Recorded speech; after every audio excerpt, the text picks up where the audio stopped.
how to turn off online status in Facebook and Messenger. So if you want to turn off your online status on Facebook and Messenger, then first open up your Facebook application. Go for the three bar which is on the upper right. Tap on settings and privacy, and then again tap on settings.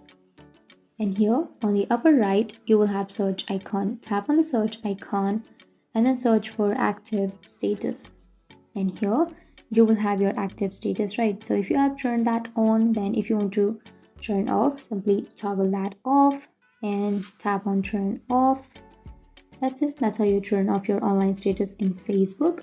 And if you want to do that same thing in Messenger, then open up your Messenger application and go for the upper left, which has that three bar, and go for the search and go for the settings.